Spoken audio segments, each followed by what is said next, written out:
Nothing about this country zero is the reasonable. temperature, Tom? Hmm? I heard you say 0. Are you talking about the temperature? Yeah, it's Yes. just about freezing, but it's damp, so it feels cold. Okay, right. You're going into spring and summer? Spring. Well, I live in the north, so we don't have spring. We just have hot and cold, a bit like Thailand. Ah, Thailand And does it's not getting have cold. hot. Yeah. สวัสดีค่ะท่านอาจารย์ค่ะ สวัสดีค่ะทุกคนค่ะ Sawadika. สวัสดีค่ะ Happy crop. Hello everyone, sawadika. Hi Sarah. Hi. Well, how are we time-wise? I guess we can get started anytime. Yes, Does now anyone please. have some questions or comments? Okay, I actually have, I think it's a question.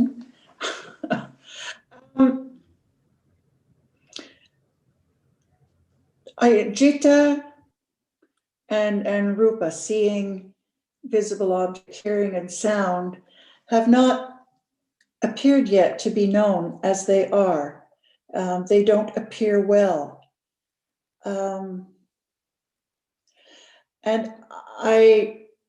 I realize that thinking about them, well, let me say, when it's just thinking about seeing or visible object, I realize there's thinking about it as something, not something conventional that we think about computer and person, but it's a reality. But I'm thinking that until reality appears well, we still think of it as something.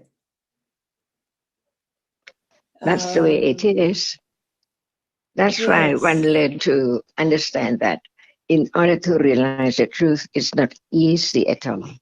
It's not very shortly or very soon, but it takes time to thinking about it and understand the difference between everything. Like it's only thinking, not yet the understanding of the nature of that which sees, which arises just to Right. see. That's why we learn to Yeah. understand each one now as it is, because if there is no discussing about seeing as it is, it doesn't bring any understanding about the nature which just arises to experience, no matter what. It is different from that which arises but cannot experience anything at all. And the idea of I, when there's nothing arise at all, not even thinking, there's nothing appearing, nothing at all. But as soon as something is there, who can condition that nature which is conditioned to arise and see now? That's why we begin to lose the whole world and know that only one reality is now appearing because it arises. Otherwise, when nothing arises, nothing can appear as something to think about it. So each moment, without that nature which arises to experience, there's no body, no moon, no sun, no idea about anything because of not experiencing anything at all.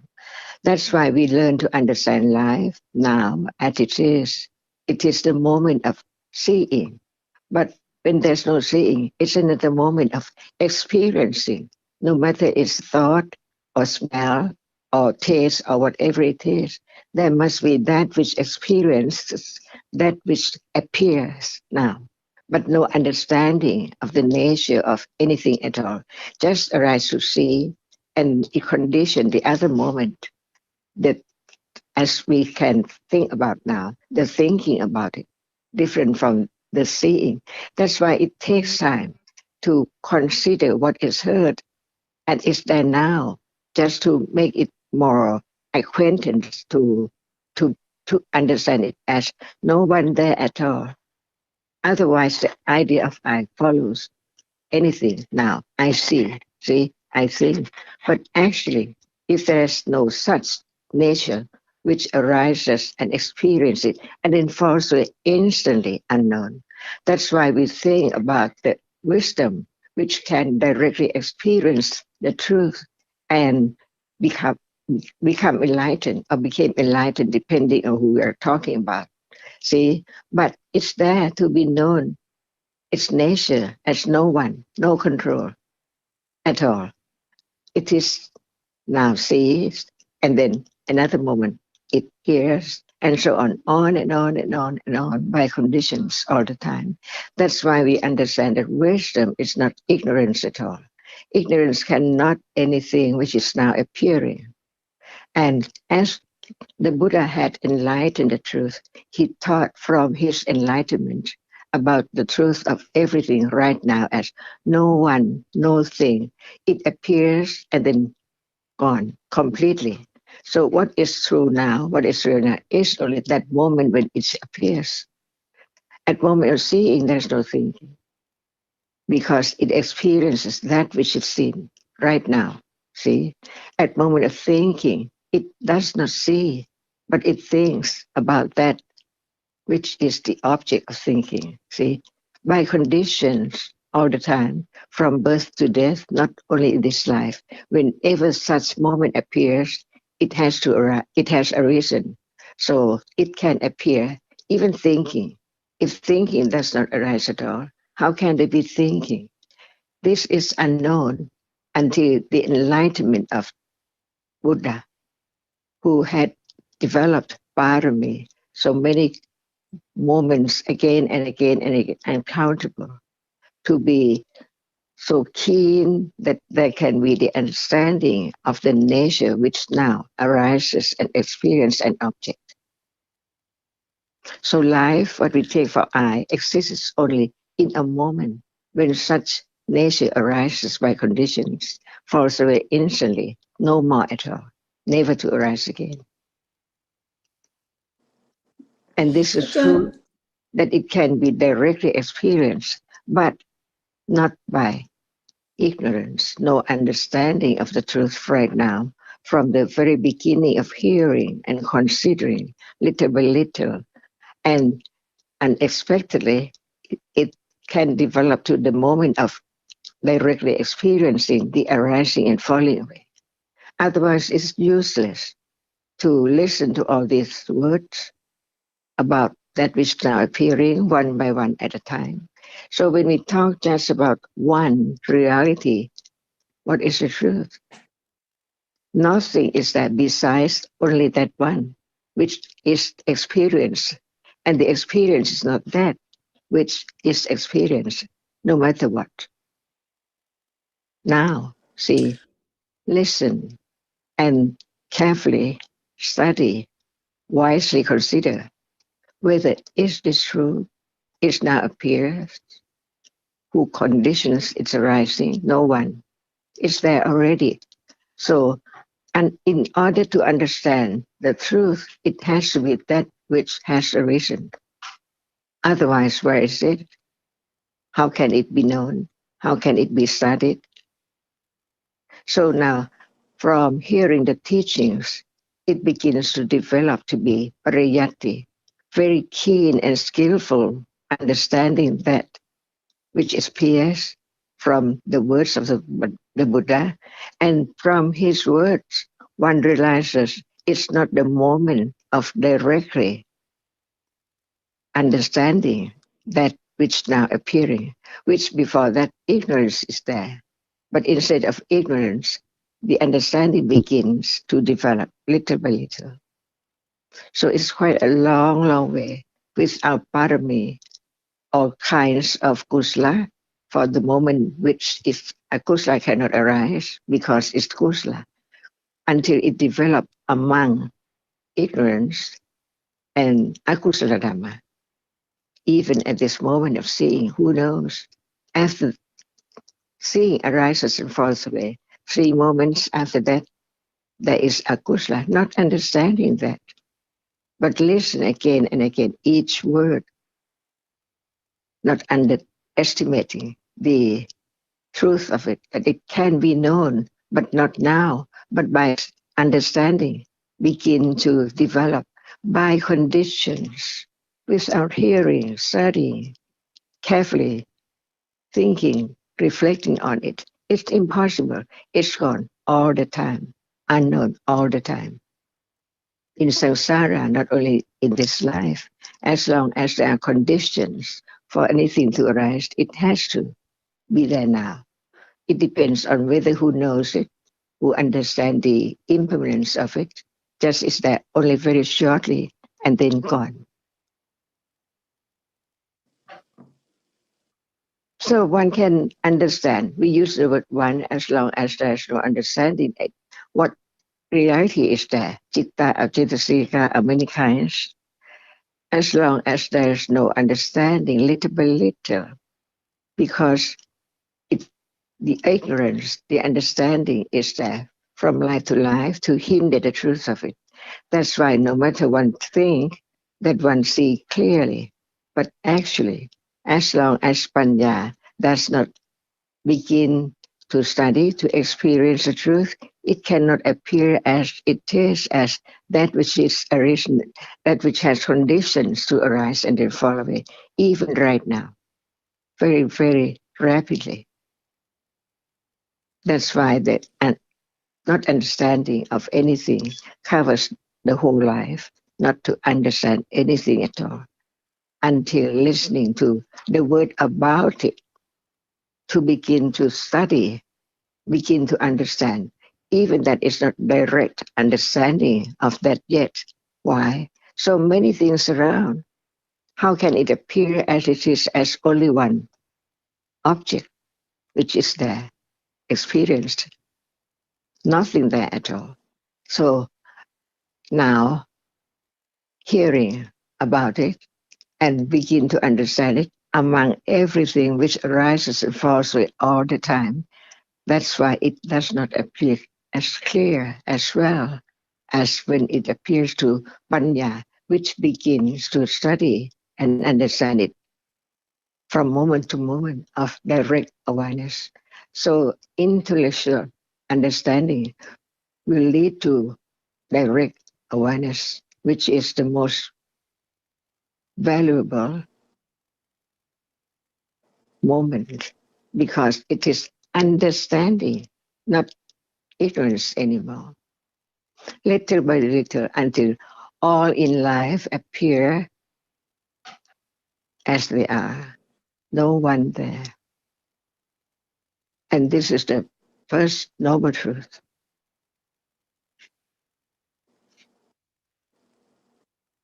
So much to follow, not just only the first one.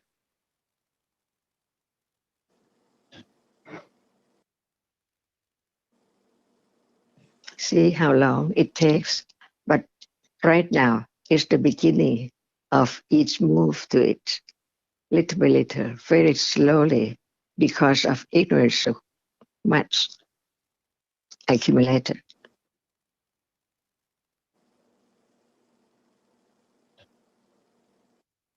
And this is the use, the benefit of listening, of whatever appears now, to understand it a little bit more until it appears well, little by little, not as vipassana jnana, which the word means experience with right understanding as it is. As it is. See, this is not yet as it is. So it's not clear. Just like living in darkness all the time, not understanding what's what, just move on by conditions from moment to moment. But when there's light, it can be the moment of beginning to understand what's there, little by little. But so many things in life are known until Panya is there. Of each now as it appears.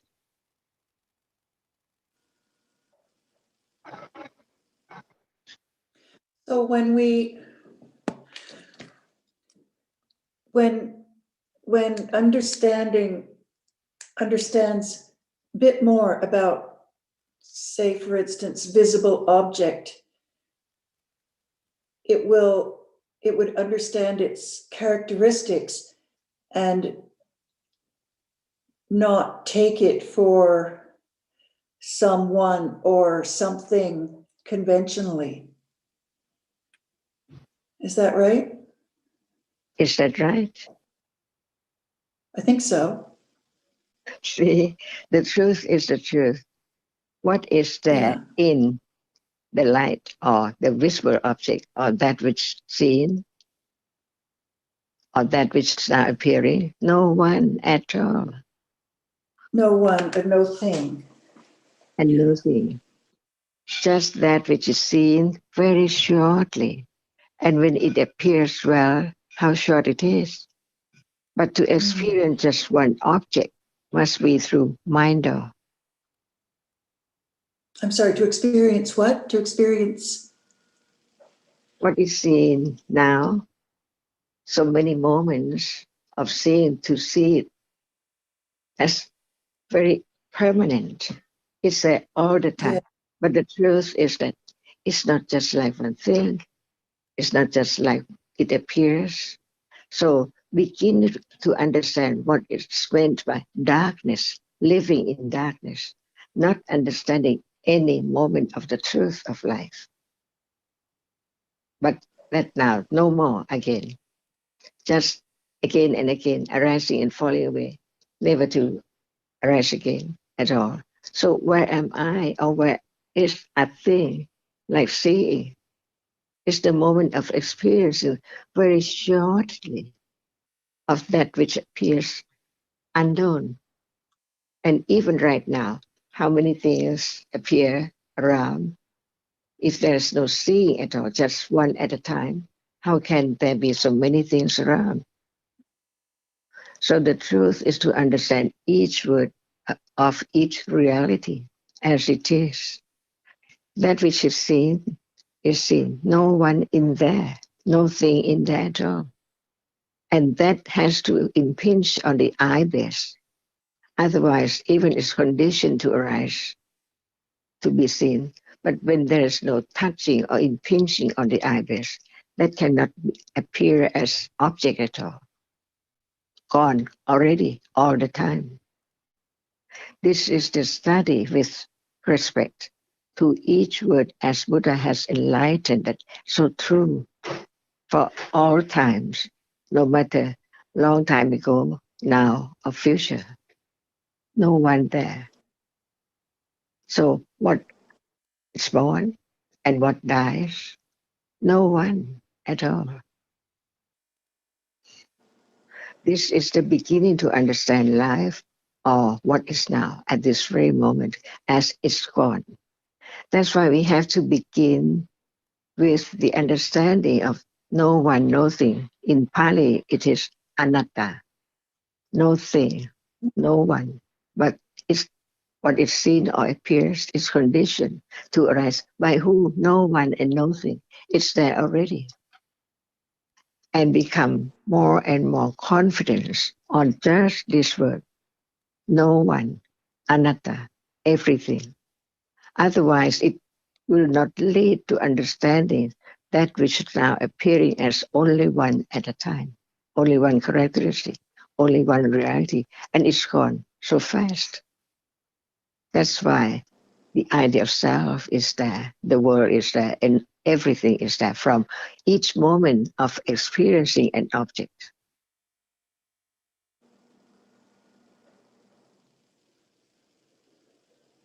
Okay, thank you. I might add a couple of comments on your second question, Anne. There may be understanding of what appears just visible object, and then because the chittas arise and fall away so quickly, afterwards there may be taking it for something, or the wrong view may arise, or attachment. So because the understanding is so brief, and especially in the beginning, that's why even when the object begins to appear well when it's the beginning of Satipatthana. It's so little that afterwards there may be doubt or there may be misunderstanding, because wrong view is only eradicated by the Sotapanna.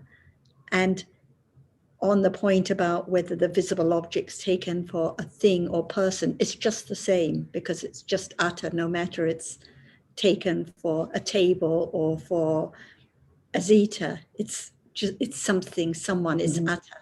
It's only the English word that's different. So it doesn't matter. It's still, when it's taken wrongly for something or someone, it's utter ditty at that moment. Right. I think what I was referring to doesn't appear. Sorry? What I was trying to refer to is the until there's sufficient panya that can know, even fleetingly, the characteristic of the reality, and not think it's a person or a thing. Until that point, when we think about, or I find it that when I think about visible object, I realized recently that I'm still thinking about visible object as a thing. And that's because there is not sufficient panya to distinguish it between visible object and thinking about something following visible object. And as John says, it's bound to be like that, and there's bound to be doubt, and there's bound to be wrong view arising. And if Nina mentioned something in another discussion about, oh, it's so difficult, or it's so hard to get it all, or something like that. And Ajahn in reply was stressing that when one thinks like that, when one is disturbed or bothered, it shows its self at work, taking it for my understanding. Otherwise, if it's just the reality, just understanding itself, which understands, it doesn't matter how little it is. It doesn't matter if there is doubt. It doesn't matter if wrong view arises, because they're just dharmas, and their characteristics have to be known, and they pass instantly. So it's not my difficulty with that understanding, or my wrong view that keeps arising, or my doubt. They're just dharmas. And this is the way for there to be more understanding with detachment towards whatever appears, whatever arises. Otherwise, it's a hindrance when there's always the idea of my understanding, or wishing it was a bit clearer, or being concerned that it's not some moments of Satipatthana yet. So it's just like, it's bound to be like that. Right. It was as much an observation. Although I know that the asavas are in there, and it is being, there is lopa that we're not aware of, but it was more a reflection on the fact that that's the way it is, than, golly, I wish it would be faster. And the other day, we were on Saturday, I mentioned a couple of days ago, we were giving a talk at the local yoga center. And one of the things that people found difficult as complete beginners was the idea that most of the day there's attachment and ignorance, because before one's really studied the teachings, one thinks one leads a pretty wholesome life, and there's quite a lot of understanding, and one's very truthful and kind to one's neighbors, and helping people out with COVID, and leading a pretty good life. And so it's quite hard for people in the beginning to accept that most of what we actually take for understand.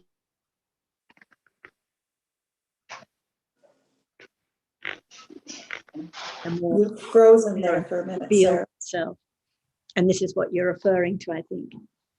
So it's yes, good sign, a healthy sign that when it becomes apparent that what seemed clear was actually just thinking and fantasy thinking at that, because Right. as you say, what is seen is usually taken for something or someone all the time. Yeah.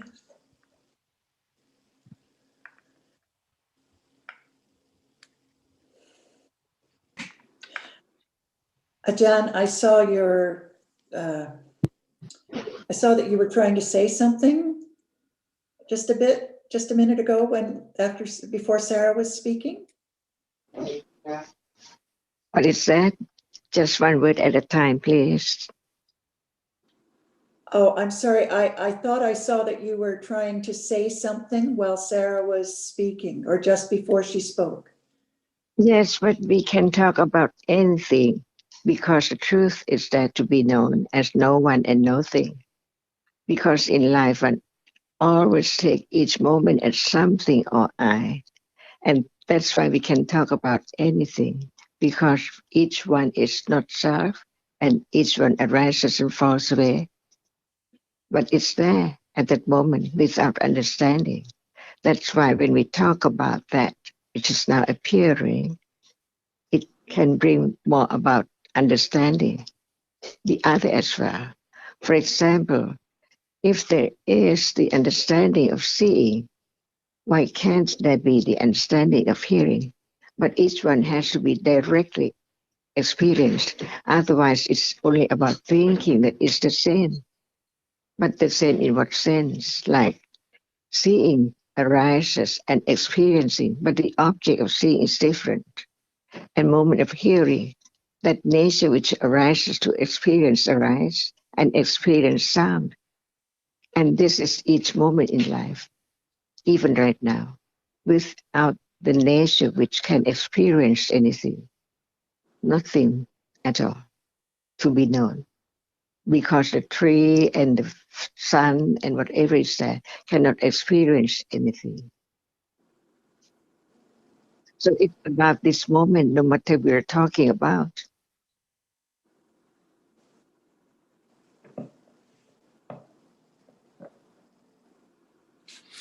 Ajahn, can I ask you a question if no one has a question for you Please, regarding about this topic? pardon? What would you like to talk about? If no one would like to ask about this topic, then I would like to ask something else. So please go on. Ajahn, could you please explain me, because I cannot understand very well about the difference of the two cetasikas, the kaya pasadi and the chitta pasadi. They are the mental. I think they are the mental factors, but one is classified as the kaya, and one is classified as the chitta.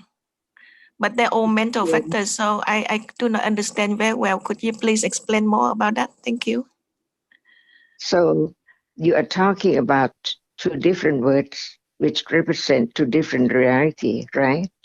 Yes. One is the kaya pasadi. Okay, chitta. See, we don't And talk one is about the chitta. anything, Yeah. but we talk about chitta, but not the reality of chitta, but talk about the cetasika. See, Yes. that they are different. Are they wholesome? Yes.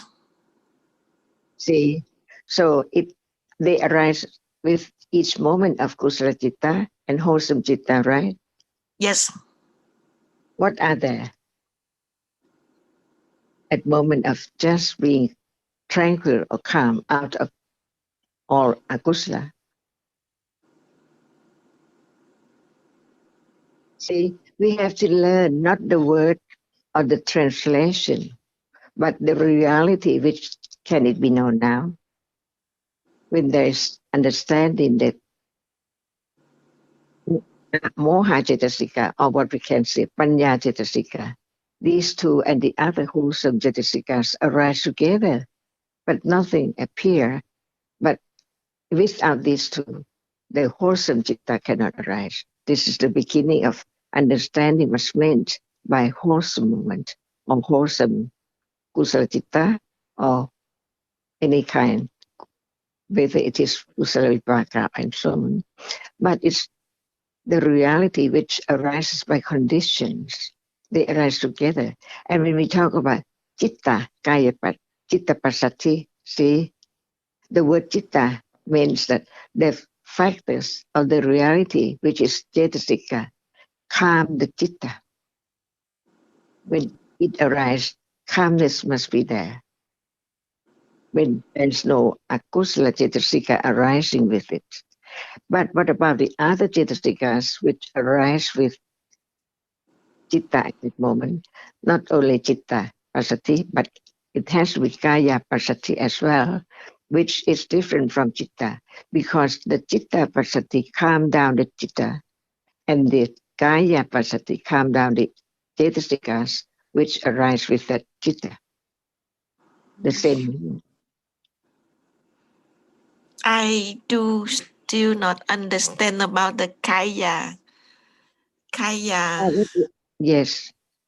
What does kaya mean? mean the body. Yeah. And you're talking about the mental factors of the body. How that's the mind. Tamtan, the body, kaya, it can refer to physical body or the cetasikas, the mental body. So here it's referring to the cetasikas, the body of cetasikas. So the pasadi is calmness.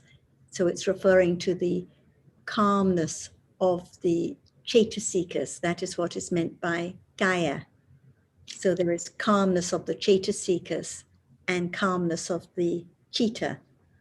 So it's got nothing to do with the body, Sarah? Nothing to do with the physical body. It's referring All to right. the body of cetasikas. I think this is why you're confused by it. But the body of the cetasika we can't see, we cannot feel, can we? Referring by body of cetasikas, it's just referring to the group of cetasikas like sanya or vedana or metta, what all kinds of cetasikas can be referred to as kaya. So when it is pasadi, it is referring to sobana or beautiful cittas. So at any moment of kusala, there is calmness. The calmness is calming, conditioning the cetasikas that it arises with and the citta to be calm at that moment. And So the English what term, about the English term body has the meaning of collection, like a body of knowledge or a body of water. It doesn't necessarily mean what we usually understand by the term body. yes. Thank you. So what about the citta of pasadi then? So there, in this case, so there are two different cetasikas, kaya pasadi and citta pasadi. So as Ajahn said, kaya pasadi refers to calmness of the cetasikas, and pasadi refers to calmness of the citta. When pasadi arises, it conditions, it calms the citta at that moment. So at moments of kusala, or actually at any sobana, any moments of when sobana cittas arise, even sobana vipaka cittas, they are calmed by pasadi. Thank you. So one more question. So the kaya pasadi has to come first and then the citta pasadi come after? No, they both arise together. They both arise with every sobana citta. That means every kusala citta, every kusala vipaka citta with roots, and every Kiriya Chitta of the Arahat, every Sobana Kiriya Chitta of the Arahat with roots. Those two Chaitasikas arise at every moment when those Chittas arise. So every moment of Kusala, those two Chaitasikas have to be there. Otherwise, that moment of Kusala cannot arise. Thank you. Yep. Very So clear now. Thank they you. always arise together, not one first. They always arise together along with the other Chaitasikas that always arise with kusala chitas, like sati, for example, or alobha, adosa. They all arise together at the same moment, conditioning each other. Sada, which we talked about last week, they arise, condition each other in order for that kusala chitta to arise and fall away together as well. So they are there, but we cannot see and we cannot feel them, but we know they are there.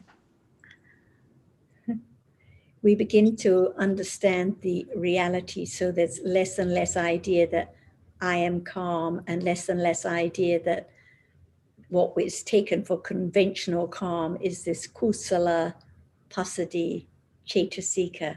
So by beginning to consider and understand what calmness is and when it arises, then understanding can begin to develop.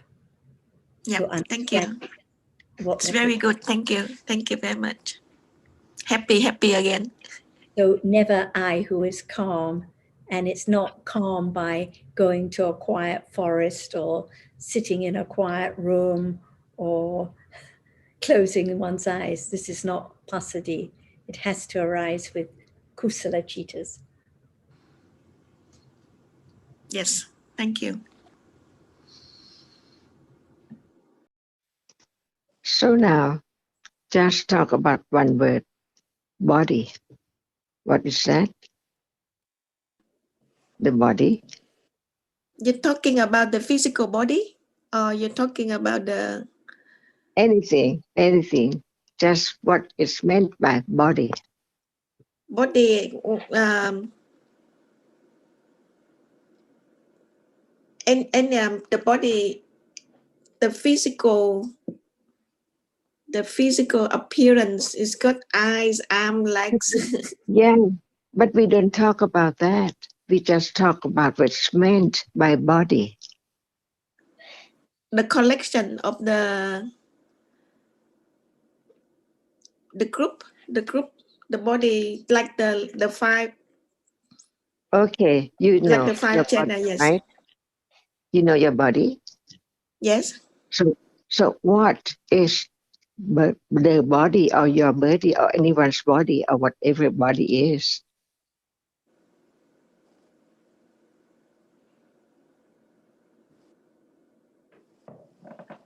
I'm not sure your Only question, just one word Ajahn. at a time. It's impossible to understand the truth of that, the word body. So when you hear the word body, what do you think? My body or your body, please. Again, for example. When as conventional thinking is the physical look, when I'm talking about the body, my body, the physical look, Okay, the all right. appearance. Yeah. What is that? That you take from my body.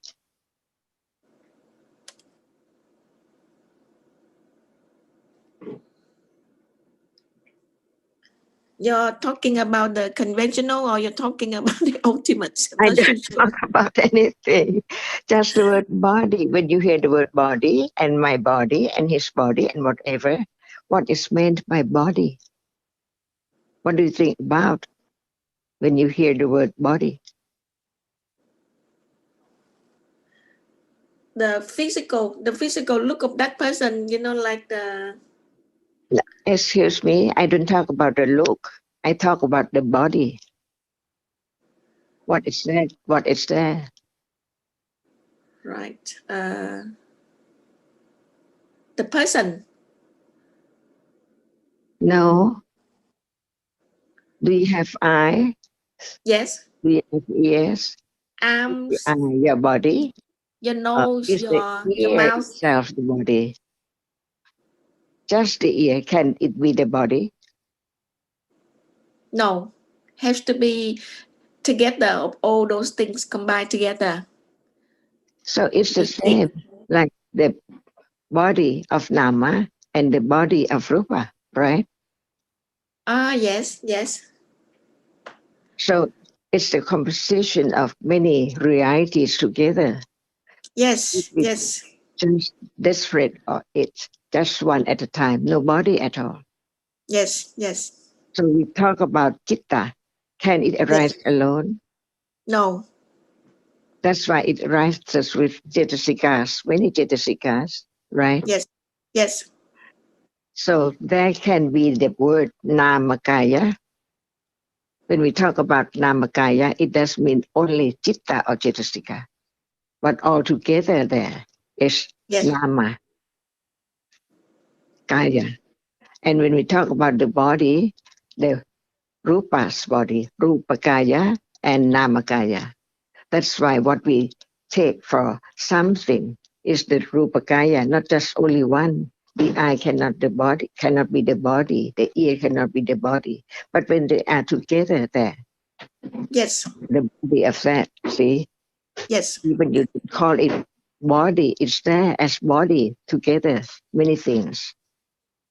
And that is meant by namakaya. When no rupa is there at all, it cannot go with the nama and the rupa kaya.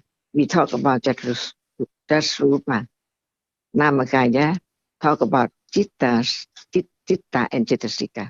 yes, yes, That's why we have to understand each word as it is. yes, yes. Thank you. Otherwise, when we see the word or you hear the word kaya, you just take it for something as before. But Yes, actually, it has the meaning of the truth there. yes. So many weeks I've been thinking and thinking about that, but couldn't get the answer myself. Thank you so much.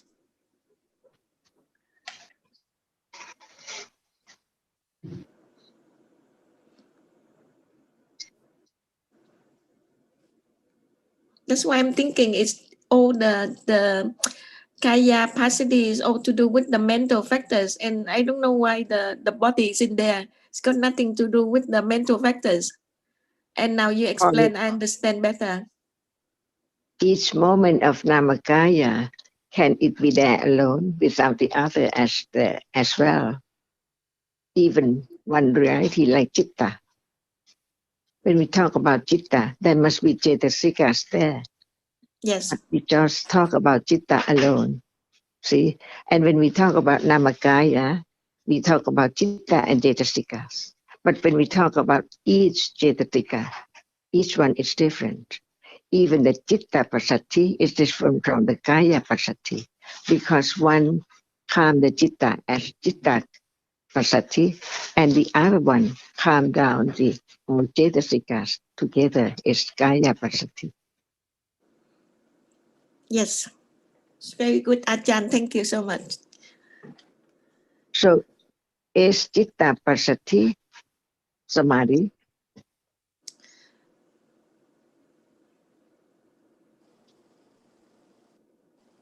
That's why Has to people be, have wrong understanding when they say that I am calm. They don't know what yes, calm is. And yes, they take the cetasika, which is not calm, as calm. For example, the cetana cetasika, see, or the ekakata cetasika, one pointedness, each moment is there. The cetasika, which is one pointedness to the object which is experienced. So one takes the samadhi, meditation or concentration as calm or tranquility, but actually it's not. Calmness is one cetasika, and concentration is not calm at all. It's only one pointedness, focusing on an object only, not go to other object there. When it's there, it has to concentrate on one pointed to that object only. See? So if anyone said that I'm so calm when I meditate, or I'm so calm when concentration is there, it's wrong. yes. A lot of people did not understand that, Ajahn. So my Buddha taught, otherwise we cannot understand as well either.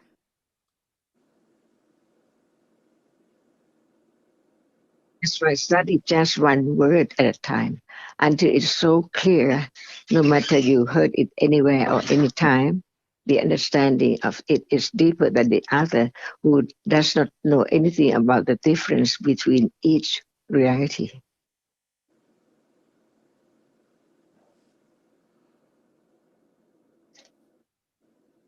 Yes. You know, in the Vipassana, I'm not at that level yet, but I just would like to ask in the Vipassana, because I read this in the book, in your book, the panya that can differentiate the nama and rupa. So the nama that include the include the kaya pasadi and also the chitta pasadi. Is that right? Whatever In which Vipassana. just experience is Dhamma, which is Nama. So when we're talking about nama, it's including both, right? The What is Nama? the reality, that experience. Are they different in a moment? But only one is there, or many realities are there together.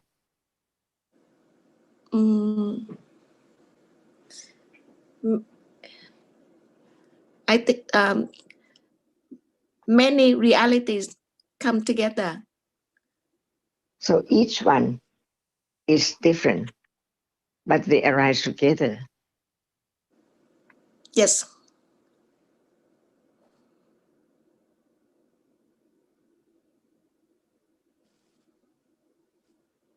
Tamtan, you just mentioned about differentiating nama and rupa, and then you mentioned kaya pasadi and chitta pasadi. Is kaya pasadi nama or rupa? It's Nama, which Nama. calm down. The Kaya, which are Cetasikas. In that sense, Nama Kaya is the Nama. All Namas are there together. It's Kaya of Nama.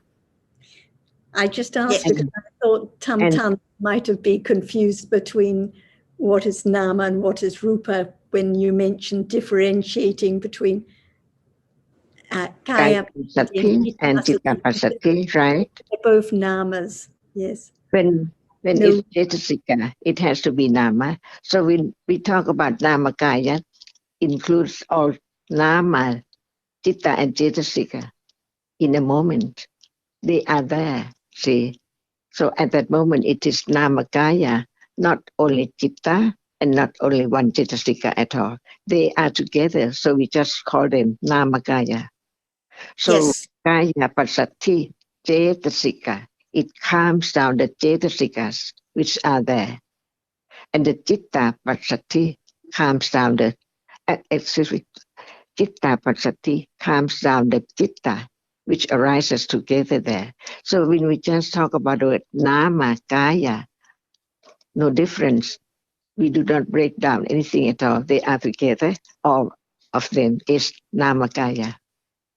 Thank you so much. Yes. Yes. I understand better now. Thank you.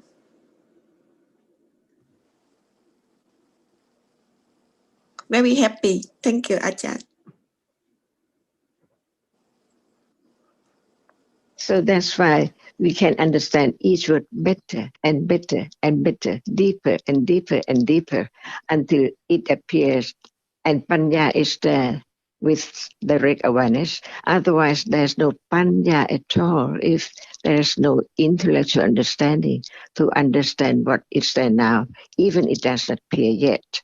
So the understanding of them can bring about the understanding of the moment of that which is directly experienced.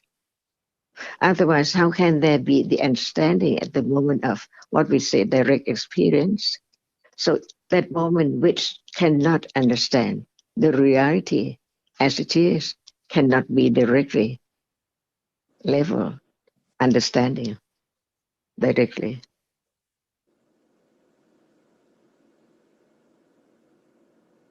So Panya understands what is this moment. It's not yet the direct understanding of what which begins to develop little by little to lead to the understanding the truth of whatever is now appearing as what one has studied and understood little by little.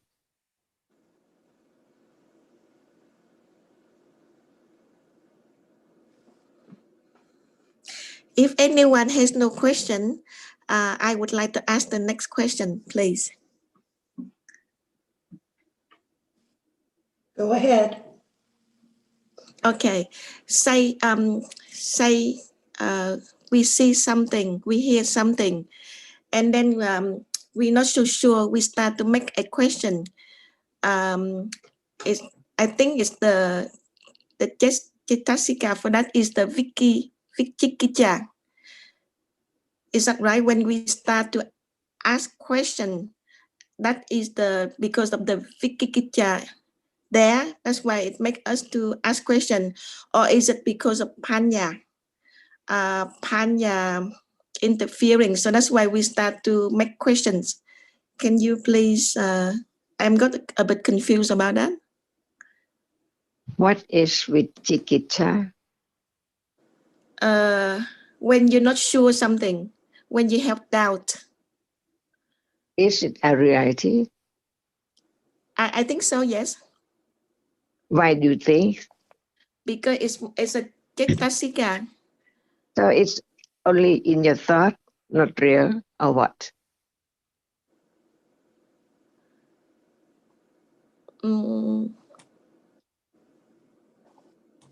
I think in my thought, yes.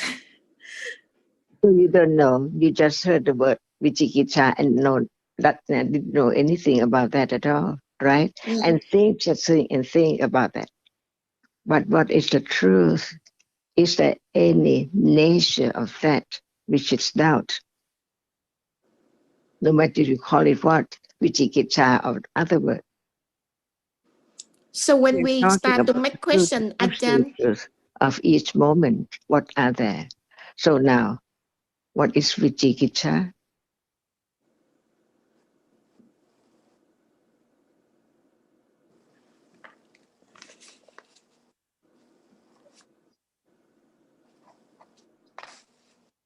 Is that doubt now? yes, a lot. So you know what Vichikicha is.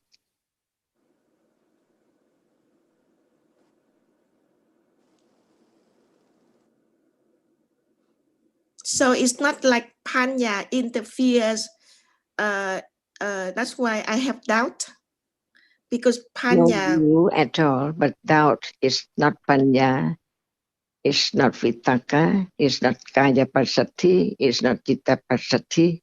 See, a reality which is there at the moment of when it's there.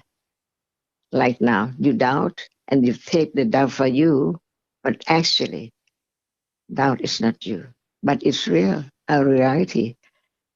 So, what kind of reality is there? See, otherwise, there is I and I and I all around in each word, everywhere, eating, seeing, so on. But now we begin to hear the truth of what is there from the each word of the Buddha. That's why not underestimate any word that you know already.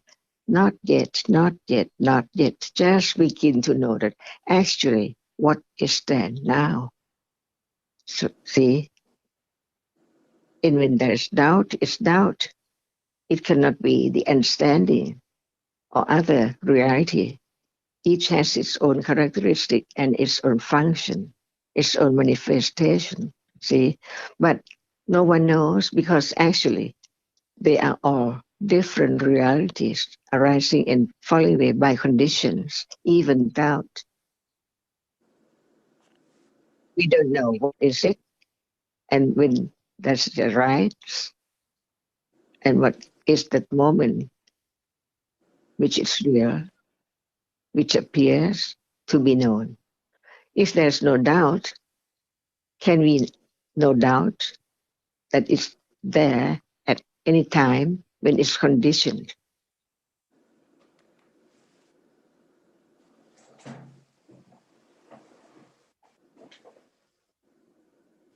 And Tam, the can only arise with kusala citas and doubt only with akusala citas. So they never arise together. It's like opposite when there's understanding, no doubt at all at that moment. But like now, when not sure or not understanding or wondering whether this is right, then the doubt itself can be understood right now at this moment. And no need to think about a situation like, well, if I ask a question, this and this, and is that doubt? Because it's taking away from what appears now. But at this moment, when there is uncertainty and wondering if it is this or that, or whether what one has said is right, then the characteristic of doubt can be understood. It can be the beginning of understanding of what doubt is.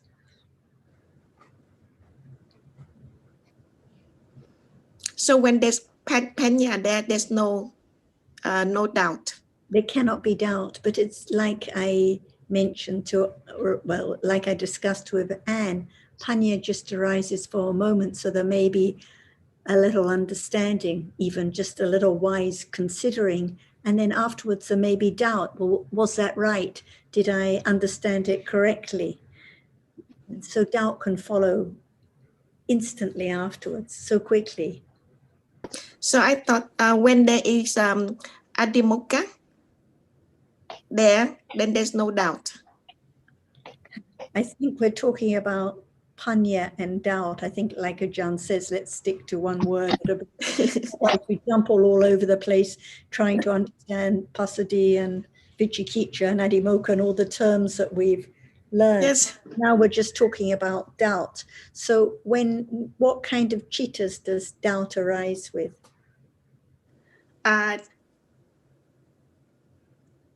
Akusala. Akusala. And what kind of akusala chittas does doubt arise with? For example, is attachment. Is there doubt at moments of attachment? Diti. Diti arises with attachment when there is wrong view. It's sure, it's certain that what it thinks is right. So at the moment of wrong view, no doubt at that moment, no uncertainty at all. Like if one thinks now, I see a zeta and a zeta exists, no doubt about it. Wrong view is sure of its idea at that moment. So right. Doubt cannot arise with wrong view. And it doesn't arise with lobha. So what kind of chittas does doubt arise with?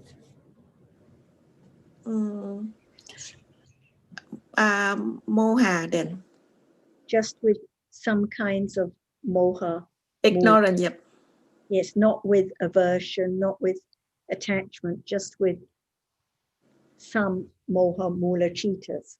Some arise with no doubt and some arise with doubt. So this is the way to begin to understand it's just that reality that arises so commonly with ignorance, but it's not my doubt or my uncertainty at all. It's just a Dhamma that arises, doubts about the object and passes away instantly. So it's doubt about reality. It's not doubt in the conventional sense of is it going to rain or not, or did I do this, or do I have an appointment for such and such a time? We're only talking about doubt in relation to the true nature of realities. There is uncertainty as to whether or not something is a particular Dhamma is permanent or impermanent, for example. And as Sarah said, when there is wrong view is convinced that it's correct. That's why it's a view and it's wrong. Whereas doubt is uncertain about the true nature of reality. So we have to think of doubt in the context of understanding realities or seeing realities as they are. Yep. Thank you very much. Yep.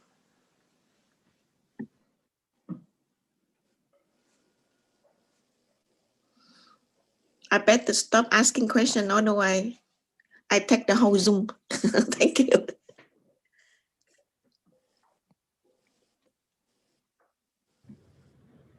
all questions are welcome. So if no one else has a question, you can continue. John, I have a monkey mind, John. Have a monkey mind. That is the nature of the mind, like a monkey leaping from one tent store to the other. So you're in good company. But it doesn't belong to you or anyone else. It's just the nature of cheetah to jump from one object to another. Yes.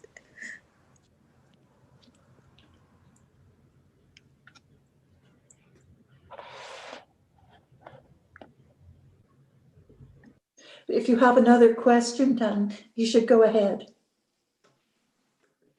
I have a question for Achan. Is that okay? Yes, please go ahead. Achan, my little granddaughter appeared on the screen the other day, and I appreciate it. You asked her, did she have a question? But she didn't. But it's got me thinking, both those granddaughters are being brought up as Muslims, which is okay. But I was thinking I'd like to be able to just bring in a bit of Dhamma to her. And I thought about this one word at a time. What's a good way of starting to introduce a small child to the Dhamma? Just talk about reality, that what is the truth. For example, what is there now? And she might say something. The first question is not the explanation about the truth yet, because you cannot understand for sure. But you can say, is it real? Is real? What is real is real. But we don't talk about the truth of that, as she cannot understand yet. But she can understand Dhamma. Is this Dhamma? It's real. It's real. It's taste. What is it? Sweet? Or what? Is it real? Is it sweet? She said yes. And that is Dhamma or real. But even you don't use the word Dhamma, or you use the word in her language, she can understand that we are talking about that which is there, but not deep as it is yet. But she begin to understand that what is there is real, in the sense of everyone who can understand in the beginning, because we're talking about reality. But even the word reality is very hard to understand, because what is it which is real, but what nature is there? Before she can think about hardness or something like that, it's quite different from what has been accumulated to take it for something all the time. But that is the beginning to understand. Is this? You can use just one word, Dhamma, and translate it into her language, and then she answer, and then you understand whether she knows about it or not. Little by little, when she is sorry or something like that, is it real? She said yes, so she understands that it's real. Even the feeling is real. Pain, is it real? Yes, it's real.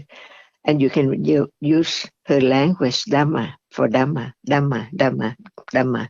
She learned to understand the word Dhamma. Even it's not clear, very vague in the beginning, but begins to understand what is real is Dhamma. And we go on little by little. But don't teach her at all, because she cannot get it.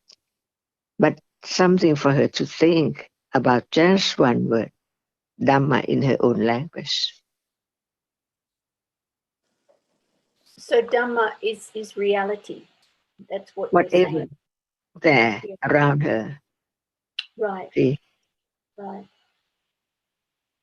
like Yes. hardness, see, hardness is hard. So hardness is there. It's Dhamma. What is there? A reality is Dhamma. But you don't know the reality or any word more at all. Just know to understand what is there is Dhamma. to understand the word Dhamma, even very little in the beginning. Yes, yes. But you I, don't expect anyone to teach any children, any child at all, because it's not yet be understood as it so real. As hardness is only hardness and softness is only softness. But they are different? Are they different? See, you can ask hardness so hard and soft different. Are they real? Yes. Can you change hardness to be softness and so on? Little by little, not try very hard to let her have understanding. But from now and then, just ask about whether this is different from that and so on. But you understand your needs better than the other and don't try to have her understanding right then at all.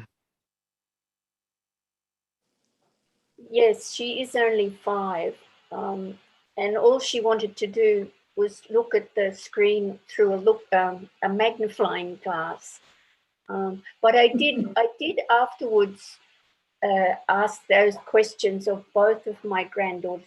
She's 5, the other one is 8, and it was quite interesting, even on my part. It's like my own insecurities. So, but back to those very, very basic. This is hardness. This is visible object. I think that they're good starters for anybody, children But or even so, I think that she doesn't get much about it. Only just sometimes hear this word and that word and the difference between different words. But are they real? Is there real? At this moment, when there is seeing, does she think about it or not? But I think that it's too difficult for anyone in the beginning, not only children, but the children can understand very few, not as much as adults. That's why don't force and don't try, but show her the truth little by little, just then. And don't rush to have her have more and more. It's impossible. The best wishes for her is to let her hear some word and think about something when it's there. No expectation for more understanding or anything because it's not time yet.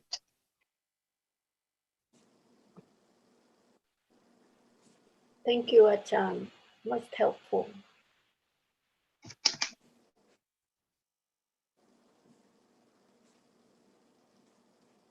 Usually we think about the others, but about one's own understanding, see? It's the same like we know the others, like she's and he is such and so on. But what about that moment of thinking about anyone? Seen, not understood, because it's I who knows that person. But actually, no one at all. That is to be remembered at moment of hearing the word to understand the truth. Actually, it's just that. That's why the first word that should be understood from the very beginning to the end is anatta, or dhammas, all are dhammas. They are true as they are.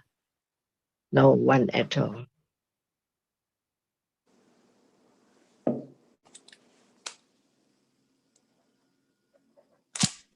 And then we have to ask, because a moment ago you said all dhammas are anatta. So then we must ask, what is the all? Is that? Yes, yeah, that is probably not something that I would say to a beginner, or all dhammas are anatta, because they If would you have no. don't know, it's something all the time. See? Yes, Yes. But when we point out just one, only one at a time, what is the reality of that? As light, dark, different colors, they can be seen, but at moment of thinking, are they at that moment as well? No, not at all. Only thinking about that which has seen. But each visible object does not appear because it is not the moment of seeing. Little by little, no one. And if there is firm understanding, more confidence, the moment of just begin to think about it will be there by conditions, no selection, no choice for this or that to be object. See, each moment is like that. And that's the meaning of anatta. They are Dhamma. No one can make it arise, cannot control for this or that, not to go away.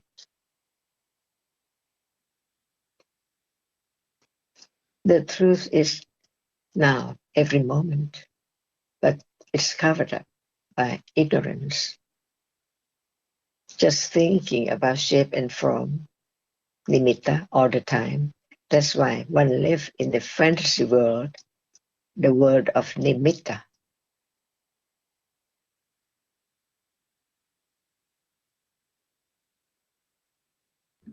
And All around, nimitta. Of that which arises and falls away very rapidly all the time. Nothing is permanent, even just for a moment. That's the meaning of all sankharas, anicca. And beginning to understand what is meant by dukkha. It's not just pain or unpleasant feeling. What is there as something is gone, never to return. So why is that which one is so attached to? To nothing, unknown. That actually nothing is there now, it's gone from moment to moment, very, very rapidly.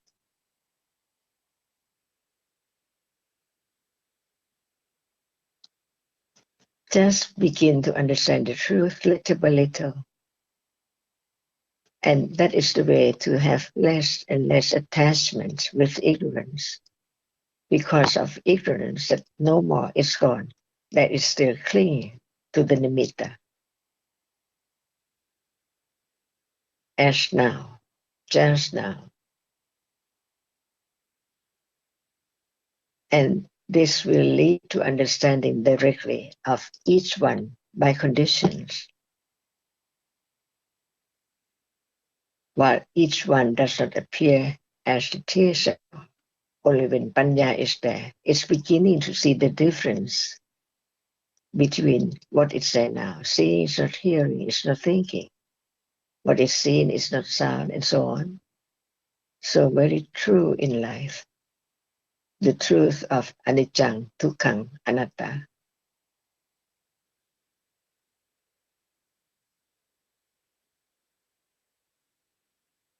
Before coming to discuss together, is there anyone think about Dhamma? Or the food, or the place, or whatever is there? No understanding of the absolute truth of it, which is not there anymore. Only the nimitta is there all the time.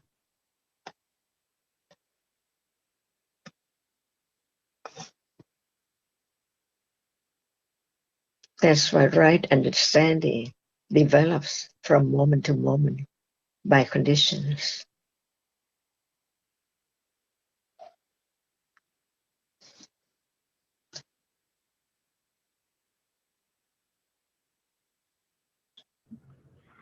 and on I your, have a question. go ahead. Should I go ahead? Yeah. You go ahead. My was just going to question. make a comment back to Azita, but you go ahead with your. Yeah, my question is also for Asita. I was wondering, Asita said that she would not say to a beginner that all dhammas are anatta. So I wanted to ask Asita, what is it that she would say to a beginner? What is Hello. now? See, just a question for them to think, to consider whether how much there is the understanding. Just the word, what is there now?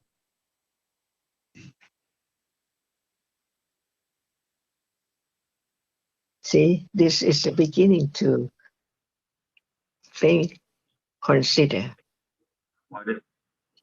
What is real now also? What is real now? It depends, but if she does know the distinction between what is real and what is not real yet, for her to think that she knows what is all around. So the question is, what is there now? And it can be the question of this moment as well. What is there now? All right. Yeah. See, only now, see, we don't talk about other thing which does not appear, but that which is now appearing, what is there?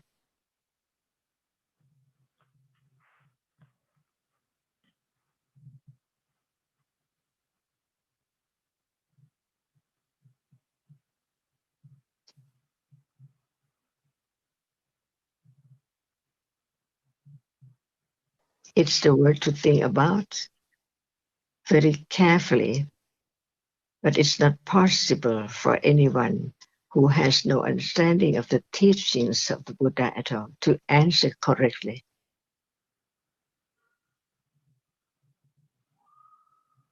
But Achan, even for someone like me who's heard the Dhamma for so long, that question, what is there now, Yes, is difficult to answer. see, that's why is it the understanding of Dhamma, just one word, Dhamma. That which is real is Dhamma because it's so real. And Dhamma means whatever is real is Dhamma. It's true. No one can change. No one can make it to disappear. No one can control it. See? At all. That's why we learn from each word of the Buddha's word. Because when he said this word, can we or anyone understand the words of wisdom, great wisdom, even the same word, like Dhamma, see? Dhamma is there all around by conditions, but no one knows that it's not self at all, not anything permanent at all. So begin to think about it carefully, about the truth. Listen very, very respectfully to that which is true, because no one can answer at all. So what is the answer? It's so true. Like, what is there? At moment, there has to be what moment too. Moment of seeing, a moment of hearing, a moment of thinking, a moment of liking or disliking. See, different moments by conditions. Impossible for anyone to know about what is there. As it is, like no one there at all, nothing there at all. See, who thought about that? No one. But from hearing and considering, and without this level of understanding, it's impossible for higher understanding of the truth, which is there now. So this is a moment of understanding, little by little, from the very beginning, very carefully, wisely, to know the truth that it cannot be changed at all. What is seen has to be only that which can be seen. And what is that which can be seen? In reality, actually, just one moment of seeing, it's not anything, no shape yet, no form yet, but the rapidity of the arising and falling away of each reality. And we can add now, as we have learned, the citta is shorter than the rupa, see? So what is there now? Nothing is seen like that or is understood like that at all because of not understanding the citta, what we use that word, for that which can experience, the chief of experiencing.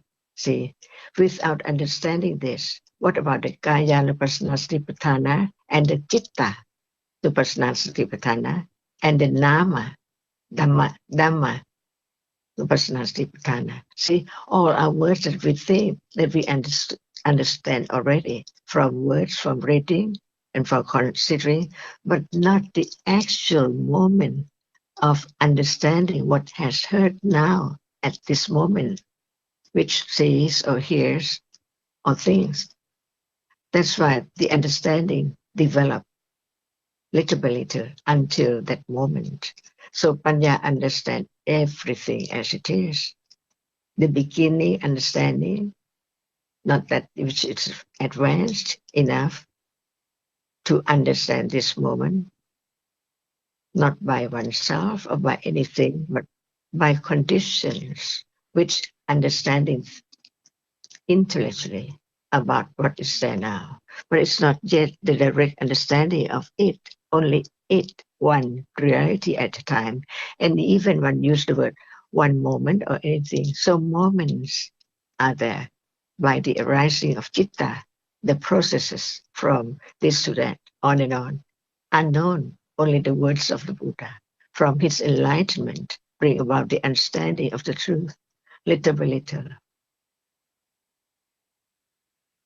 That's why it's not just rushed to make it arise, to understand it as soon as there's hearing about whatever it appears now. But it's the understanding of the truth that is so long way.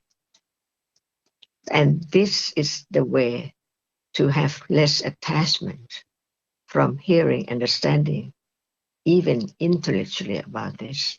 But it's not like the higher understanding developed to the degree of direct awareness from prayati to patipatti and to patapeda, vipassana. It's just like great miracle and so amazing how that which is real can be object right then because of panya begins to understand it from the very beginning up to that moment. Otherwise, there's no enlightenment, there's no Buddha, there's no word of truth to be heard, to be studied, to understand the truth, not just understanding the word, but understanding the truth of that which is represented by different words.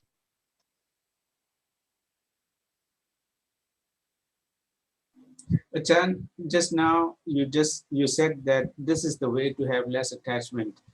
You are not referring to less attachment to sense objects, but to wanting to know more, to hearing the Dhamma with attachment. Is that what you mean? Yes, because the attachment is the second truth.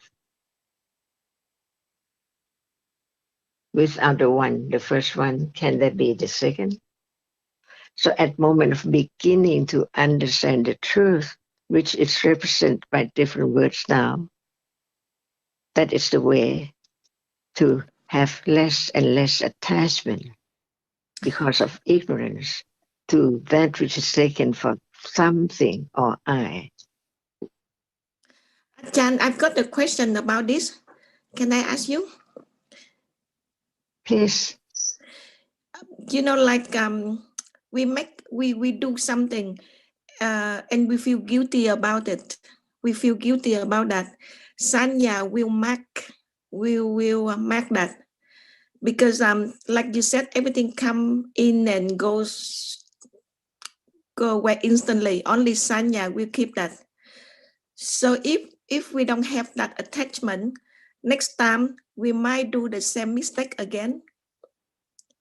So do you let? You know what I mean? So we need attachment for that in order to. So in order we don't do the same mistake. Attachment? Is there any way? Sorry, The wrong I did. understanding of I, no I is the truth. And when you take that which is not I as I, is it right or wrong? That's wrong. If you take that as I, that's wrong. So what did you say about this? A moment ago, not let this arise, not let it be such like as it is.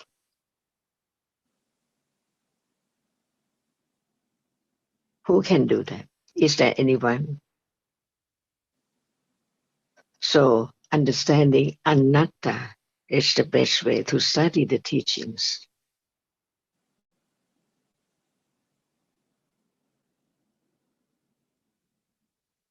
As long as there is a beginning of understanding the anatta, all dhammas are anatta. No way to think that I will do. I let this and that arise.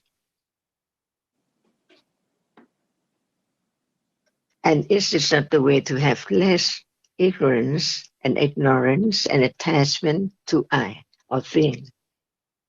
See, it has to begin from one word to another word, from the understanding of one reality to the other realities in a day, right now, from moment to moment, depending on conditions.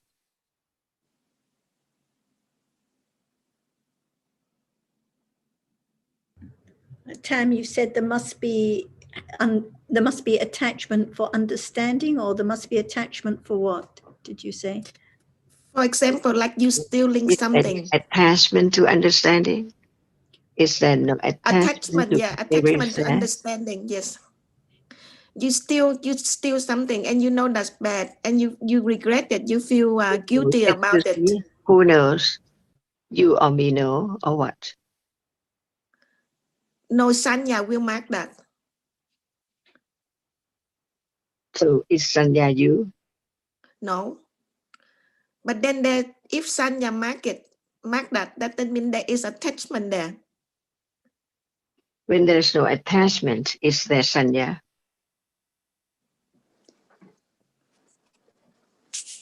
No attachment, no sanya. Is it right? What is sanya? Sanya, remember, mark. Is it you? No. So attachment, you mean like lopa? If you don't use lopa, is attachment there when it arises?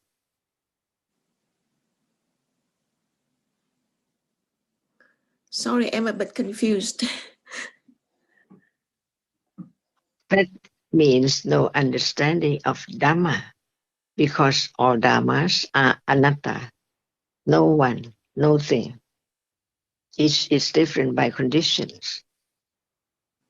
That's why we use the word Dhamma, uncontrollable. It's there by conditions.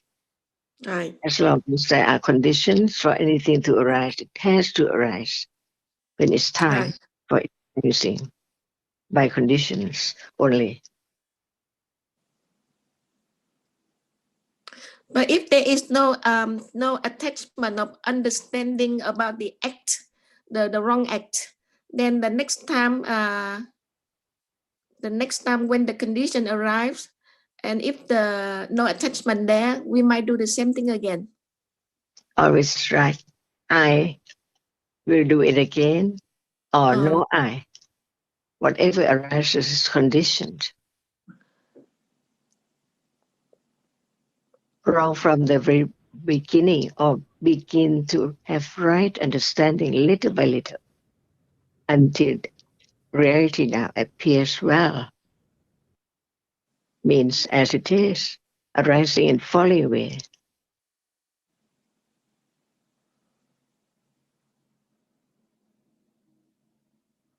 Ajahn, it's difficult. Dhamma is very difficult. So it's to be expected that in the beginning, when we hear, there is little bit understanding, and then there's attachment to wanting to have more kusala, less akusala. But I know that you always remind us that the goal is just to understand. The Dhamma is not to help us, as we wish to have more of this, less of that, but just to understand. Can you say something about that? Have you heard about lobha, attachment?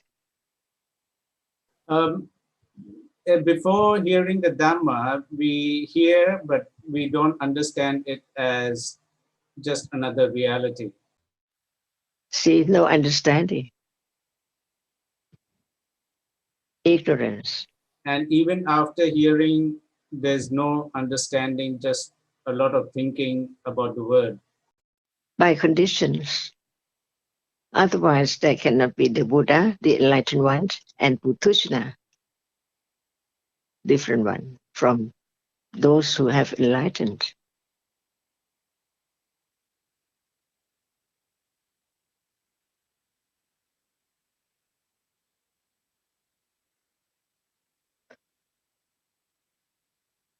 And I think we mix everything up, like Tam, the idea that it's because of attachment that there is more kusala or more wise reflection. But the condition for the wise reflection now is the wise considering and the understanding itself, which leads to more wise reflection, more kusala of all kinds, like metta, for example. If there's no understanding what the quality of metta is, no conditions for metta to develop, because it will be confused with attachment all the time. So the condition for having more metta is not having more or more attachment now. The condition is the wise reflection, the understanding of the quality of metta when it arises. And the same with other kinds of kusala. So it always has to come back to the wise reflection and understanding now. Kusala develops because of understanding, not because of attachment. But I think, Dhamma, what you're talking about is that interest in Dhamma can be and is to a large extent motivated by attachment. And that may be true, but it can also be motivated by an appreciation of the importance and value of understanding the Dhamma. So it's, as Sarah said, it's mixed. It's not just attachment that motivates an interest in the Dhamma at all. The more one comes to understand the Dhamma, the less attachment is involved in that motivation, and the more there is an appreciation of the value of understanding for its own sake. It's the attachment which leads to the expectations and the disappointment if there's no understanding, or if there's confusion, or if akusala arises. So it's attachment that leads to the difficulties in life.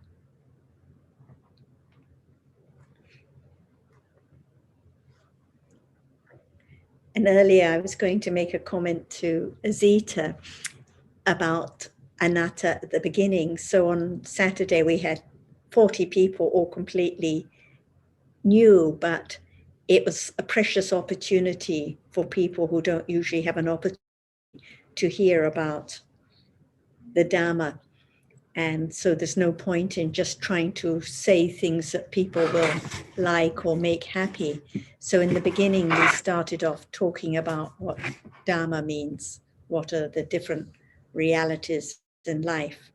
And of course, there's a lot of resistance to the idea that people cannot control life at this moment. So by talking about seeing now, hearing now, we can ask people, well, is it possible to determine what seeing sees at this moment, what hearing hears at this moment, what thinking thinks about at this moment? And everyone in the room was just pausing and considering, because it's something new. So I think it's not a matter of just saying all dhammas are anatta and repeating it over, but just helping people to understand at this moment whether they really can control and determine life, even for an instant. Of course, if we think in conventional situations like the one Tam Tan says, oh, we've done something bad and another time we want to stop it, and when we do this, we do that, it seems like I can decide or I can control. But that's why we talk about Dhamma at this very moment, seeing now. Who can decide what seeing will see at this very instant? And is that seeing I? If the seeing is I, what about the hearing? So I think that's why whatever the discussion, no matter whether it's with your small grandchild or with adult beginners or even for ourselves, it has to come back to this very moment, understanding life as just existing in a moment now. And Sarah, I think this is what you're saying, is that anatta is reference to one reality at a time. It's not like we talk about it in a general way. So when we are actually talking about dhammas, about seeing, about hearing, there it's already talking about realities that are anatta. So there can be little bit understanding starting from there without even using the word anatta. And as Ajahn said, no matter whether one's talking to the grandchild that's being brought up as a Muslim, or in this case, the people who were in the yoga center who are all very familiar with Vedanta and Hindu teachings and ideas of Atman because of their what they have read. We don't have to use special terms. One can use language which people are familiar with so that they come to their own conclusion and their own consideration. Because when we asked people, when they said, well, of course we can determine what happens, and many people had read about the Eightfold Path, and of course we can practice, and some people knew about bhavana, but they think it means to do something and practice. But at this moment of thinking, who can determine what thinking will think about? Who can determine what hearing will hear about, what hearing will hear? So I think it has to always comes back to the person's own consideration, just like it does for us.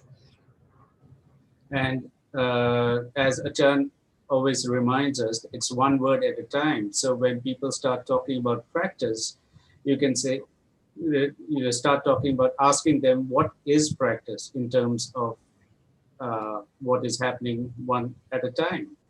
We asked, can there be, because people of course brought up meditation and practice, can there be meditation at this moment?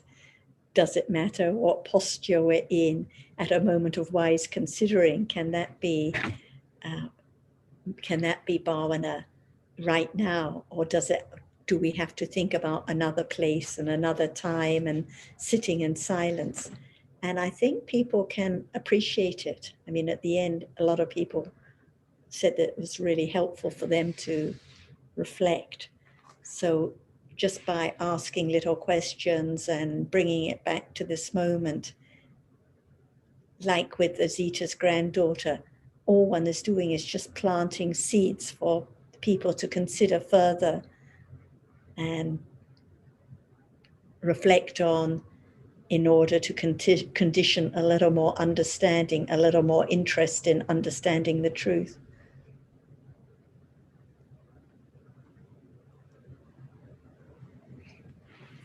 Yes, thank you. That's it's good advice, because having an attachment for these children, I want to help them, but just as you say, planting the seed and leaving it there is a very good idea. Don't, back off, sort of pushing further and further. As Ajahn mentioned before, bringing all this other stuff in. Being a child, she just walk away or go stand on her head or whatever she does. So yes, it's very good advice, both for children and for adults that have not heard before. And it's helpful also for their parents to hear little comments, little reminders about what is true now, like what is touched at this moment. Well, what about when we close our eyes? What is touched now? Is there still a sofa? Is there still a table? So it can be like a little bit of fun or like a game, just something to consider at the right time. Thank you. And Zita, Ajahn often talks about, and she does, she only speaks to Dhamma to the person who's interested. If there's no interest, it's useless. Yes, that was probably my other thought, like just planting the seed in a child, because I was thinking, you know, with Sarah and John on Saturday, they were people that came there because they wanted to, but with her, well, she wanted to sit on my knee just to look at the screen and look at the people. But that sort of started, when Achan asked the question, does she have any questions? It got me thinking about maybe I could plant a little seed. But yes, you're right, Sukin. If they're not interested, forget it. Just leave it alone. It's I think it's sort of misusing the Buddha's teachings if you push it on someone else and they don't want to hear. Yeah, And the other thing I was thinking earlier when you were asking Ajahn, I was thinking that little children, they accept everything adults say. You know, most of the time they just, you're right. But that doesn't mean anything because they accept anything that's wrong too. You know, so it's hard because if they just believe you, they say you're right, it may be just because you're an adult and they need to accept what the adults tell them. Thank you. Yes, I agree.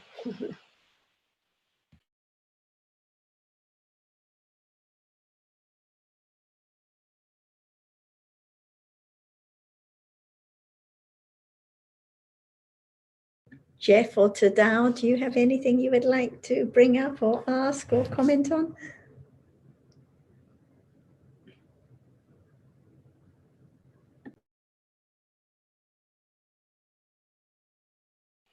Okay, so if there's no questions coming from anybody else, I have another one, and it's for Achan. It's about sati, the jetasika sati, and you often say that its characteristic is not moving away from the object. Can you talk a little more to that, please, Achan? For example, even it's not sati, but you are used to the term aware or being aware of awareness. Like now, if this word is said and you think about other thing, is there awareness of that word which is heard to be known, to think about it? Well, not. See, is that right? But actually, what we take for sati is not the reality of sati, which has to be wholesome. It doesn't think about food, it doesn't think about that, what I do, and so on, but about reality which is now appearing. See, that's why when we use the word satipatthana, the object of sati, it has to be now, any understanding or no understanding. And can they be understanding without sati, which is there only on that object, one object at a time? See? So there are many different levels of sati, which is there at any moment of wholesomeness. But without panya from intellectual understanding, can there be the moment which does not go away from that object which is now appearing? For example, when we are talking about seeing, there is seeing, but there are so many things around, right? And can that moment be sati, which begins to be aware of only one characteristic? to study, to understand it, little by little, only little by little. In the beginning, it's so short, for sure, not many or enough to understand the truth yet. But there can be the understanding of the difference between sati at moment of intellectual understanding now.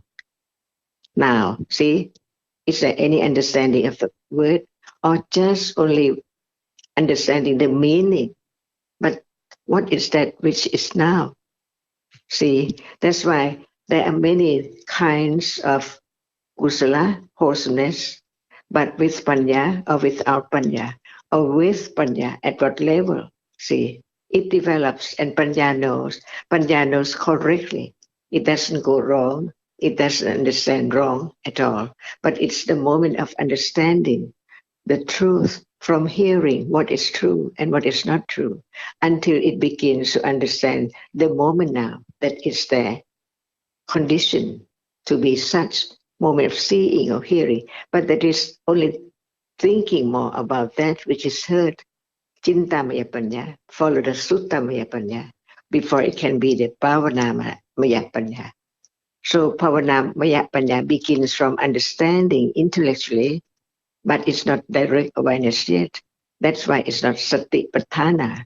That's why there is another word for Sati, higher than that, stronger than that, keener than that, which begin to understand that which is heard a lot to condition the moment of begin to understand the characteristic of that as it's heard and understood before at level of intellectual understanding. It's not just the word that we just use and follow, but it's the difference between level of sati without panya at moment of dana or sila or listening, or with panya from very little and develop on and on and on and on until it's the moment of direct awareness with understanding. Understanding of what? Of what has been heard and understood before to condition the understanding at that moment with direct awareness. And this is only the beginning of what is said in Pali, Patipatti, not Pativeda yet. So one have more confidence about it is as it said, but it's not known right then yet because understanding is not enough. So the understanding of understanding is the moment of what is there as it is. Little by little, that it's there. For example, right now, it's there which is seen, not the other object, not the sound, not the other thing. See, that will lead to the moment of direct awareness by conditions. And that only is sati sampajanya with understanding and sati patthana of that object, which we talked about before, the object of Buddha. Nobody can know that before his teachings. Achan, I didn't hear everything what you just said, but what about the sati which arises with other kusala? Is that also referred to as being not forgetful? Not at this moment of understanding, sati is there, but sati is not panya. But without sati, panya cannot arise. More profound than we think. What each one is doing now. Sati performs its function, and panya, not sati, performs its function of understanding. Sati cannot understand, but it's there. Awareness, being aware of that which appears from moment to moment.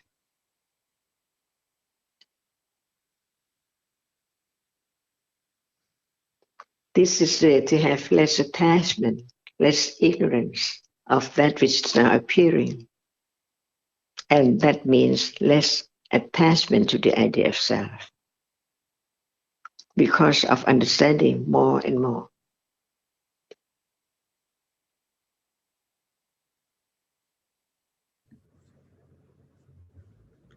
On the characteristic of sati is not moving away, Azita, we read that it doesn't allow kusala to float away. And I think it gives various similes like the pumpkin bobbing in the water, guarding against akusala. And then when it's referring to satipatthana or vipassana, non-forgetfulness of the nama or rupa appearing now. And I think this is what is meant by not moving away. So not floating away from the object to be understood right at this very moment. Of course, it's momentary, but that's what the similes are all referring to, the guarding from akusala and being forgetful of the, being non-forgetful of the nama or rupa appearing at this very moment.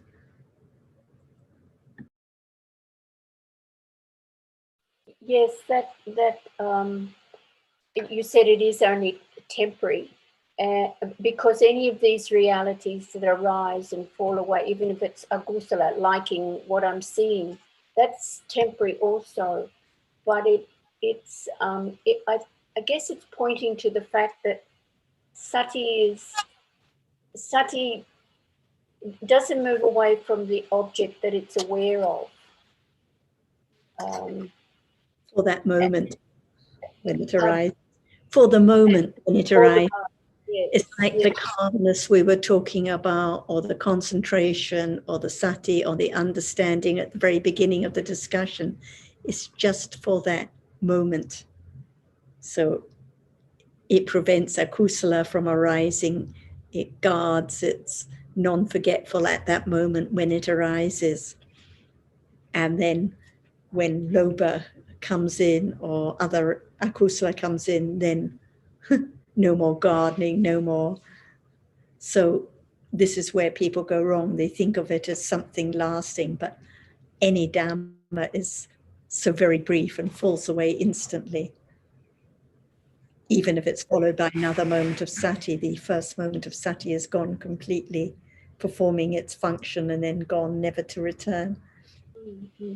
So when a moment ago when Achan said when the satipatthana, when panya arises, there can be less attachment. Is it because there's not so much attachment arising, therefore it's not accumulating as much as it would have without sati and panya, or is it just because I'm thinking, if sati and panya start to arise more and more often, there's less opportunity for attachment, agusala, to arise, and therefore not much accumulation happening. I think it's because of the understanding, not just to, as Sukin mentioned, not just to the attachment to having more understanding, but even to what is seen or heard when there's more understanding, that it's just a Dhamma, just that which is seen that falls away instantly. It's not a computer, it's not a person. So just the understanding gradually works its way, but without expectation, otherwise it's more lobha again.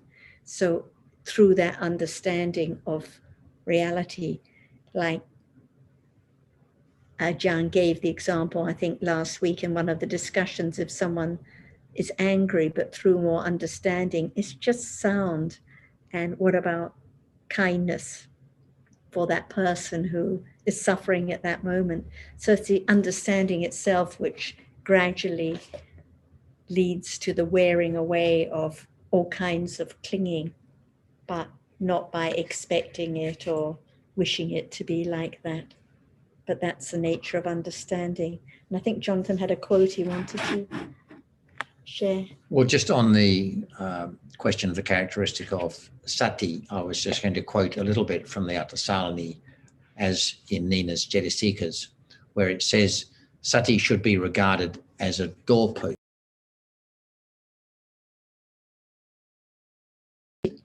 Repeat that. From where? From the beginning? You have to start from the beginning, John. Sati should be regarded as a doorpost from being firmly established in the object, and as a doorkeeper from guarding the door of the senses. So there are those two aspects which are related. The non-forgetfulness or attending to, and the guarding one. Both are functions. Right. Thank you. Yes, that's they're good little quotes. In fact, I got out Nina's book this morning to start reading the chapter on sati, but as usual, a bit like Kam Tan, monkey mind, dashed off to do something else.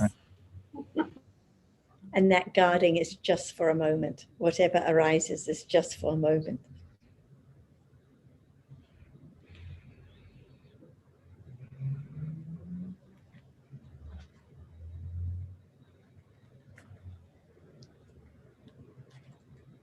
All the thinking, Jeff, about the United States and the election and the president and all the rest, it's just a moment of thinking and then gone. And reality, no president, no Trump, no elections, no demonstrations. Because at the moment of seeing, where are they? Or the moment of hearing, where are they? Or if there's no thinking at this moment, then none of it It'd be exists. nice if that were true conventionally as well. Just an idea for at the moment of thinking and then completely gone. Lots of dosa. Lots of dosa. So this is an example of what we were saying. So gradually through more understanding and understanding that the problem has nothing to do with Trump or the American system or the COVID problem, but it's just through the clinging and thinking at this very moment. If there's no thinking and clinging now, no dosa which follows.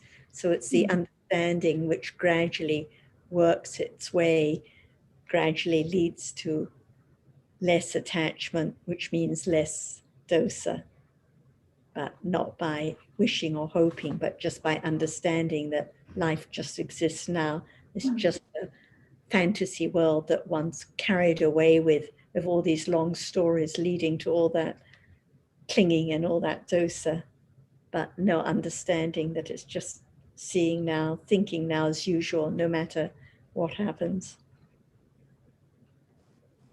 Actually, and even the idea of lots of dosa is a long story, because there's only seeing and hearing and no dosa at this time, just different realities one at a time. Yeah, for sure.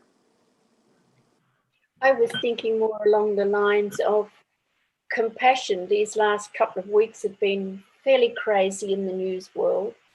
And I thought, just following on from what you were saying a little earlier, you know, Sarah, about as you know, as there's more awareness of the Buddha's teachings, there's less pointing the finger perhaps, or less oh my, you know, oh my God, look what's going on, but having compassion for a lot of these people that they're in a real state, and it must be very unpleasant for them. So I think there are, I could thank Trump for allowing me to have some compassion for him or something like that.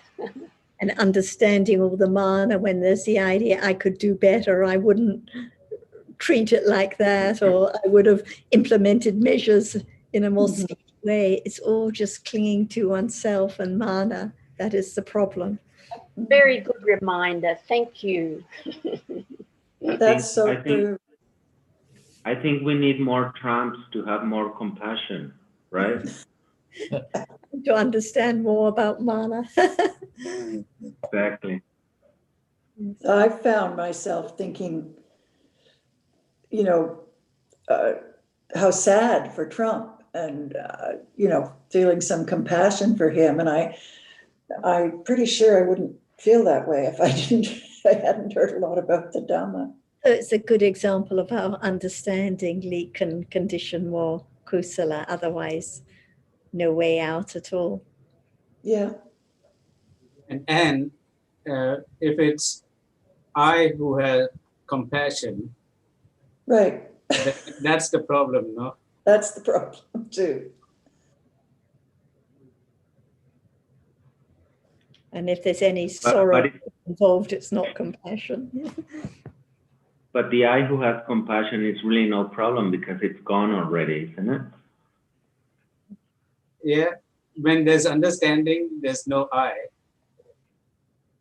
But even if there's no understanding, the I idea falls away immediately.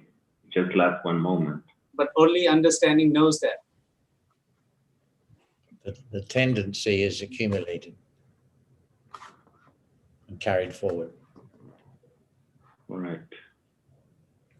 But if there's compassion, if there really is compassion, there's no I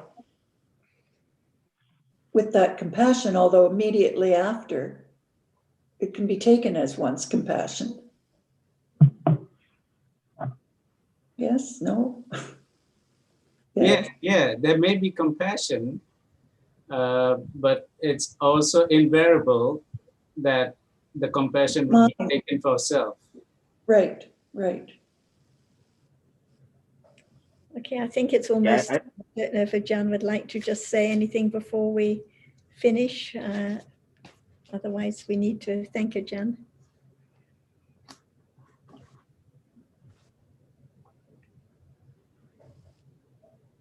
Would you like to say anything before we finish, Ajahn?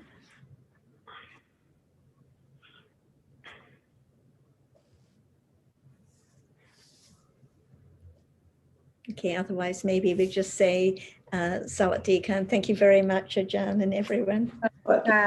Thanks, everyone. Thank you very much. Bye-bye, Han. Bye, Han. Bye-bye. Bye, Tom. Bye. Oh.